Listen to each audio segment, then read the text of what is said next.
Password হারিয়ে ফেলেন, এই ক্ষেত্রে কীভাবে কী করবেন, কীভাবে ঠিক করবেন, A to Z সব কিছু এই ভিডিওতে তুলে ধরার চেষ্টা করব। এবং আপনি যদি সম্পূর্ণ ভিডিওটি শুরু থেকে শেষ পর্যন্ত দেখেন তাহলে নিজেই এই সমস্যাগুলো সমাধান করে ফেলতে পারবেন, ঠিক আছে? তো রিকোয়েস্ট করবো, আপনি যদি আমাদের চ্যানেলে নতুন এসে থাকেন অবশ্যই আমাদের ইউটিউব চ্যানেলে সাবস্ক্রাইব করবেন, অবশ্যই ভিডিওতে একটি লাইক দিবেন এবং ভিডিওটি শেয়ার করবেন যাদের এই সমস্যাগুলো হচ্ছে। আর এই ভিডিওতে আমি অবশ্যই আপনাদেরকে 100% গ্যারান্টি দিচ্ছি, যেহেতু উইথড্রয়াল সংক্রান্ত যে বিষয়টি রয়েছে সেগুলো আপনি খুব সহজে সমাধান করে ফেলতে পারবেন এই ভিডিওর মাধ্যমে। তো চলুন আগে টার্নওভার সম্পর্কে আলোচনা করি। তো আমার অ্যাকাউন্টে মেইন ব্যালেন্স রয়েছে 360 টাকার মতো মেইন ব্যালেন্স রয়েছে। এখন কিন্তু আমাকে টার্নওভার দেওয়া হয়েছে। এই টার্নওভারটি কি অনেকেই জানে না, ঠিক আছে? তো এই টার্নওভারটা যদি আমাকে কমপ্লিট করতে হয় তাহলে আমাকে এই যে স্লট যে গেমটি আছে এটি আমাকে 299.36 পয়সা খেলতে হবে, তাহলে এই টার্নওভারটি কমপ্লিট হয়ে যাবে। আশা করি আপনারা টার্নওভার সম্পর্কে বিষয়টি জানতে পেরেছেন। আর আপনাদের যদি ভয় লাগে যে আপনি এই টার্নওভারটা কমপ্লিট করলে টাকা হারিয়ে ফেলবেন, এই ক্ষেত্রে আপনি কিভাবে কি করবেন সেটি ভিডিও শেষে বলতেছি।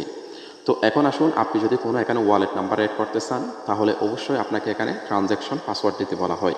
এবং আপনি যে সময় ট্রানজ্যাকশন পাসওয়ার্ড দিয়েছিলেন এই ট্রানজ্যাকশন পাসওয়ার্ডটা কিন্তু আপনার এখন মনে নাই এবং আপনার অ্যাকাউন্টে টাকা হয়েছে, আপনি টাকাটা তুলতে পারতেছেন না। এই ক্ষেত্রে করণীয় কি সেটিও ভিডিও শেষে বলতেছি।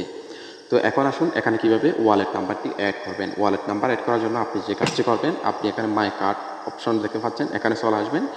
এখানে আসার পর এখানে আপনি আমার যেহেতু অ্যাড করা রয়েছে এখানে প্লাস বাটন দেখতে পাবেন, এর উপরে ক্লিক করবেন। এর উপরে ক্লিক করার পর এখানে আপনি দুটি অপশন দেখতে পাচ্ছেন, একটি হচ্ছে ই ওয়ালেট এবং একটি হচ্ছে বিকাশ এবং একটি হচ্ছে নগদ। আপনি যদি নগদ অ্যাড করতে চান নগদে ক্লিক করবেন, বিকাশ অ্যাড করতে গেলে বিকাশে ক্লিক করবেন। এরপর এখানে আপনাকে নগদ নাম্বারটি লিখে দিতে হবে, যদি এখানে নাম না থাকে তাহলে নামটি দিয়ে দিবেন। এরপর এখানে পাসওয়ার্ডটি দিয়ে দিবেন এবং সাবমিট বাটনে ক্লিক করলে এখন নাম্বারটি অ্যাড হয়ে যাবে। তো এখন আসুন আপনি কিভাবে আপনার এই যে উইথড্রয়াল অপশনে যাওয়ার পর যে লেনদেনের পাসওয়ার্ডটি রয়েছে সেটি কীভাবে পাবেন। বন্ধুরা, বর্তমান সময়ে আমি লক্ষ্য করেছি যে আমাকে অনেকে বলছে যে বর্তমান সময়ে অনেকে স্ক্যামের শিকার হচ্ছে, অর্থাৎ পাসওয়ার্ড ইমেল দিচ্ছে, এরপরে তারা হয়তো টাকাটা উঠিয়ে ফেলতেছে কিংবা গেম খেলে টাকাটা হারিয়ে ফেলতেছে, ঠিক আছে? তো আপনার টাকাটা পাচ্ছেন না। তো এই ক্ষেত্রে আমি আপনাদেরকে একেবারে আমার যে গ্রুপটি রয়েছে সেই গ্রুপের লিঙ্কটি আমি ভিডিওর ডেসক্রিপশন বক্সে দিয়ে দেবো।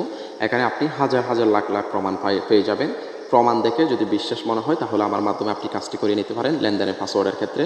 এবং টাকা উত্তোলন করতে না পারলে এই ক্ষেত্রে এই বিষয়টি নিয়ে বিশ্বাস করতেই পারেন, কারণ আমি যে কাজগুলো কমপ্লিট করব তার কাজ কমপ্লিট করে তাকে জানিয়ে দিই এবং গ্রুপের মধ্যে সব কিছুই শেয়ার করি। আপনি CK444-এর উত্তোলন পাসওয়ার্ড হারিয়ে গেলে আমার মাধ্যমে সমাধান করতে পারবেন এবং টার্নওভার কীভাবে কমপ্লিট করতে হয় সেটা দেখিয়েছি এবং ওয়ালেট নাম্বার কীভাবে অ্যাড করতে হয় সেটিও দেখিয়েছি। তো আর যদি কোনো সমস্যা হয় এবং কোনো সাইট নিয়ে যদি আপনি উইথড্রয়াল সংক্রান্ত যে কোনো বিষয় নিয়ে সমস্যায় পড়ে থাকেন অবশ্যই কমেন্ট করে জানাবেন। তো আজকে এতটুকুই। ভিডিওটি যদি ভালো লাগে অবশ্যই আপনার বন্ধুদের সাথে শেয়ার করবেন। ভালো থাকবেন, সুস্থ থাকবেন, প্রতারকের হাতে পড়বেন না, সঠিক মানুষ জেনে বুঝে দেখে কাজ দিবেন, ঠিক আছে?